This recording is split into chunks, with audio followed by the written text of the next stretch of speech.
안녕하세요. 도전, 과학대회 지도 꿀팁을 주제로 과학대회에 지도하기 앞서 알아두면 좋을 정보들을 공유하는 시간을 가져보도록 하겠습니다.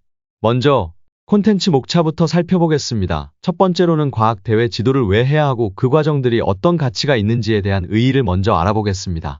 두 번째로는 과학대회 지도 과정에서 지도교사로서 어떤 역할을 수행해야 되는지에 대한 역할 안내를 하겠습니다. 세 번째로는 과학대회 세부 분야별로 알아보는 지도 꿀팁을 주제로 학생들이 가장 많이 나가는 학생과학 발명품 경진대회와 과학전람회를 지도하는 데 도움이 될 만한 꿀팁들을 공유하겠습니다. 마지막 네 번째로는 학교 급별로 도전할 수 있는 각종 대회를 추가적으로 소개하는 시간을 가져보도록 하겠습니다.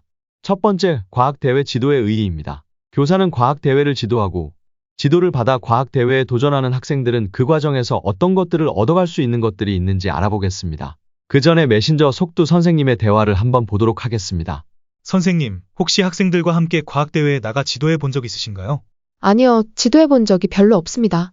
학교라는 곳은 수업도 해야 하고 담임 업무와 생활 지도까지, 게다가 맡은 행정 업무까지 하다 보면 너무나 정신없이 바쁜 곳입니다.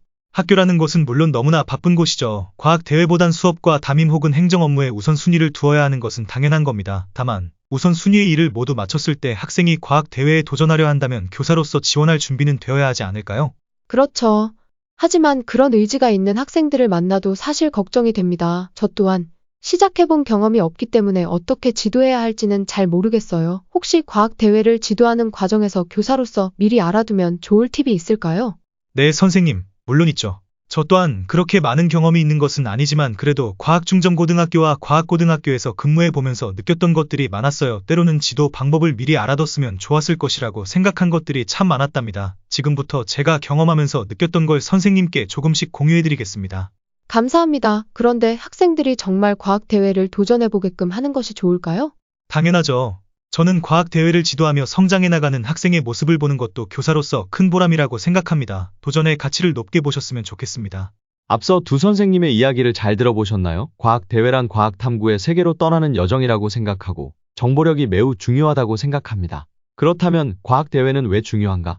과학대회는 학생들에게 과학적 사고를 기르고 창의성과 문제 해결 능력을 배양하는 데 중요한 역할을 합니다. 또한 학생들이 실제 문제를 해결하는 과정에서 과학 지식뿐만 아니라 실험 설계, 데이터 분석, 발표 능력 등 다양한 핵심 역량을 키울 수 있기에 중요하다고 말할 수 있습니다. 그렇다면 과학대회를 도전하면 도대체 무엇이 좋을까요? 크게 네 가지로 알아보겠습니다. 첫 번째, 과학의 흥미 상승입니다. 실험과 탐구 활동을 통해 과학에 대한 흥미와 관심을 자연스럽게 증대시킬 수 있습니다. 두 번째, 문제 해결 능력 향상입니다. 실제 문제를 과학적 방법으로 해결해 봄으로써 창의적인 사고를 키워갈 수 있습니다. 세 번째, 의사소통 능력 발달입니다. 혼자서도 할 수 있지만 주로 팀 활동으로 진행이 되기 때문에 학생들은 서로 의견을 주고받고 발표를 통해 의사소통 능력이 길러질 수 있습니다.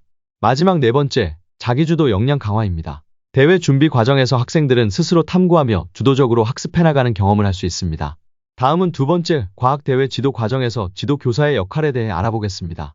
과학대회 지도 과정에서 지도교사의 역할은 중요합니다. 지도교사로서 어떤 역할을 해줘야 학생들에게 더 좋은 영향을 미칠 수 있는지 알아보겠습니다. 지도교사는 과학탐구의 세계로 떠나는 여정 안내자라고 표현할 수 있을 것 같습니다. 이런 지도교사는 왜 필요할까요? 과학대회에서 지도교사는 학생들의 과학적 탐구 과정이 원활하게 진행될 수 있도록 지원해야 합니다. 또한 과학대회의 지원서를 비롯하여 학교장 직인이 필요한 서류가 많기에 이를 준비하는 데 있어 교사가 꼭 필요한 경우가 많습니다. 그렇다면 지도교사는 어떤 역할을 수행해야 할까요? 크게 네 가지로 알아보겠습니다.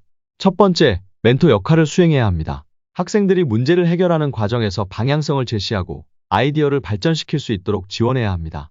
두 번째, 과학적 방법론을 지도해야 합니다. 실험 설계부터 가설 설정과 데이터 분석 그리고 보고서 작성과 같은 과학적 방법을 체계적으로 지도해야 합니다. 세 번째, 문제 해결 및 지원을 해야 합니다. 학생들이 겪게 되는 위기를 스스로 해결할 수 있도록 필요한 조언과 기술적 지원을 해야 합니다. 마지막 네 번째, 진행 상황 점검 및 피드백을 해야 합니다. 학생들의 진행 과정을 꾸준히 점검하고 격려와 피드백을 통해 목표 달성을 도울 필요가 있습니다. 많은 선생님들은 지도교사의 역할이 중요한 것은 잘 알고 있습니다. 그러나 과학대회를 지도하는 과정에서 지도교사들이 가장 흔히 하는 실수가 있기에 문제가 발생할 때가 많습니다. 그렇다면 그 실수는 무엇일지 한 선생님의 이야기를 들어보겠습니다. 제가 지도를 맡게 된 학생들은 알아서 잘해요. 그래서 저는 그냥 학생들을 믿고 기다려주려고 합니다. 가장 큰 실수는 바로 학생들에게 완전한 자율성 부여하는 것인데요. 이는 방치형 지도라고 표현할 수 있으며 이러한 지도 방식은 꼭 하지 않았으면 합니다. 선생님들께서 교사는 단순히 관찰자가 아닌 학생들의 도전을 지지하며 성장을 돕는 파트너라는 것을 잊지 않으시길 바랍니다.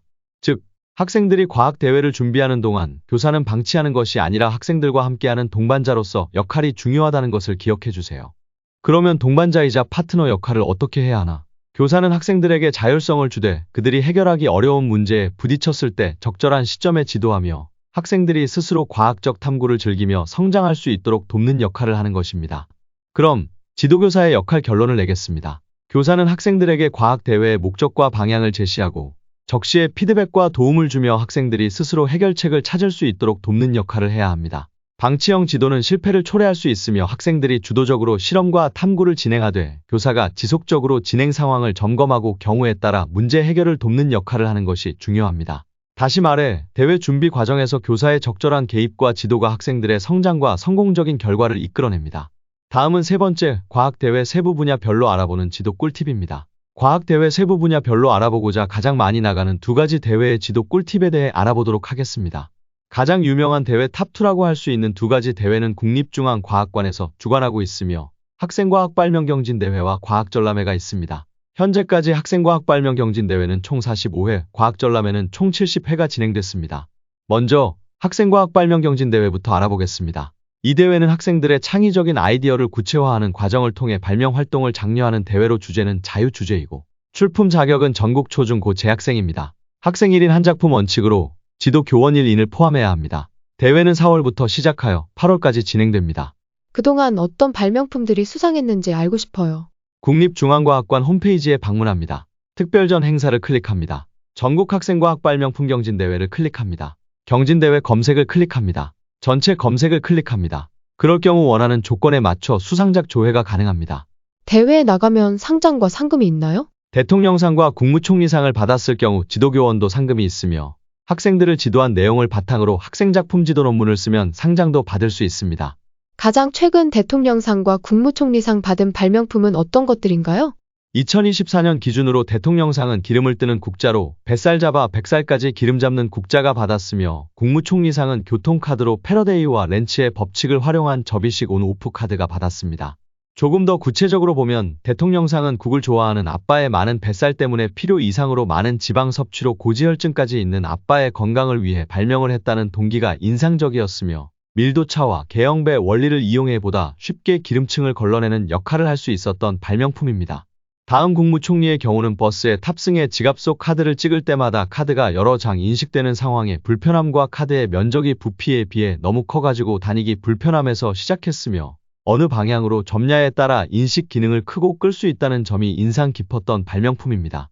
대통령상과 국무총리상 받은 발명품에 대해 좀 더 알아보고 싶어요. 아까 보여준 국립중앙과학관 홈페이지 내 전국학생과학발명품 경진대회 탭에서 수상작품 설명 영상을 클릭하면 그동안 받은 것들이 전부 영상으로 친절하게 나오니 참고해 보시길 바랍니다. 대회로 나간 발명품 말고도 이미 나와 있는 발명품도 찾아볼 수 있나요? 특허 정보 검색 서비스 키프리스 홈페이지를 방문합니다. 본인이 관심 있는 발명품의 키워드를 검색합니다. 저는 국자를 한번 검색해 보겠습니다. 그럴 경우 다음과 같이 발명 특허 정보가 나오니 참고하시면 됩니다. 어떤 발명품이 좋은 실적을 낼 수 있을지 궁금합니다. 왼쪽은 실제 심사 기준이며 제가 생각하기에 좋은 실적을 내기 위해서는 창의성과 사회적 가치가 가장 중요하다고 생각합니다. 또한 실용성과 경제성 측면에서도 고려해야 하며 발표 능력도 주요 심사 기준으로 볼 수 있습니다. 다음은 과학전람회입니다. 과학전람회는 과학기술에 대한 심도 있는 연구 활동을 장려하기 위함이며 물리, 화학, 생물, 지구 및 환경, 산업 및 에너지까지 총 5개의 부문이 있습니다. 출품 자격은 전국 초중고 재학생 외에도 교원 일반부에서는 교원이나 일반인들도 나갈 수 있습니다. 출품은 개인 또는 팀 최대 3인까지 가능하며 지도교원 1인이 반드시 포함되어야 합니다. 대회는 6월부터 10월까지 진행됩니다. 그동안 어떤 연구 작품들이 수상했는지 알고 싶어요. 국립중앙과학관 홈페이지를 방문합니다. 특별전 행사를 클릭합니다. 전국과학전람회를 클릭합니다. 전람회 통합 검색을 클릭합니다. 전체 검색을 클릭합니다. 그럴 경우 원하는 조건에 맞춰 수상작 조회 가능합니다. 대회에 나가면 상장과 상금이 있나요? 학생부 기준으로 지도교원 상금이 발명품 경진대회보다는 더 많으며 대통령상과 국무총리는 지도교원도 해외과학문화 탐방을 보내주기도 합니다. 또한 지도 과정에서 학생작품 지도 논문 대회도 있어 상장을 받을 수 있습니다. 가장 최근 대통령상과 국무총리상 받은 연구 작품은 어떤 것들인가요?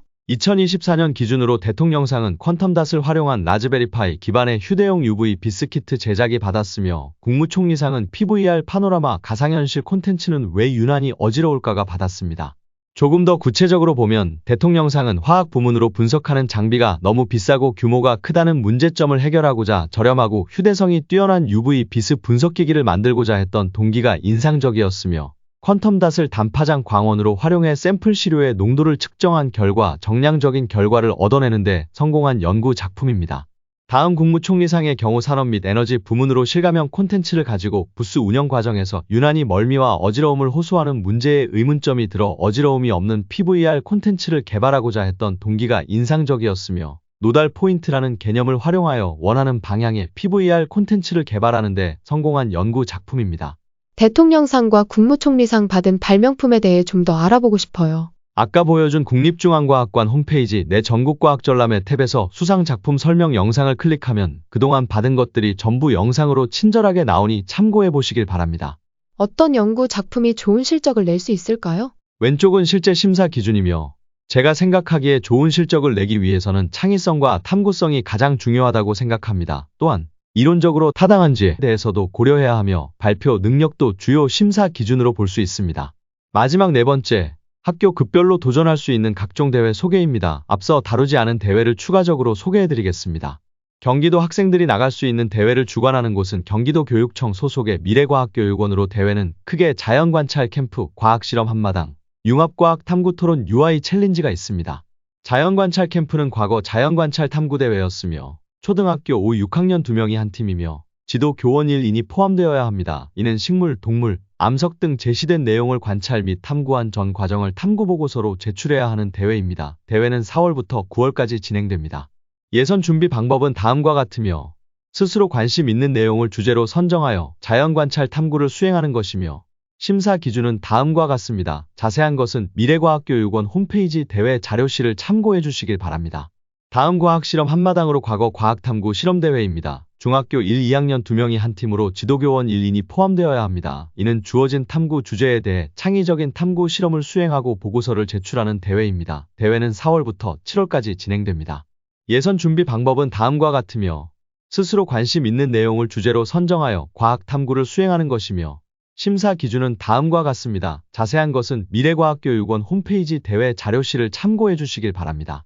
마지막 융합과학탐구 토론 UI 챌린지입니다. 이는 토론대회로 중 고등학교 학생 2명이 한 팀이며 지도 교원 1인이 포함됩니다. 대회는 7월부터 9월까지 진행되며 2단계 활동 인증팀 지도교사만 교육장 표창이 있으며 학생은 표창이 없습니다.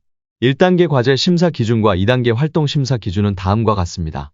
그 밖에도 과학과 관련된 대회가 더 있나요? 네. 한국과학교육단체 총연합회에서 진행되는 과학동아리 활동 발표회 한국과학창의력축제, 고등학교 탐구올림픽이 있습니다. 이는 한국과학교육단체 총연합회 홈페이지에 더 자세한 설명이 나와 있으니 관심 있는 선생님들께서는 참고하시길 바랍니다.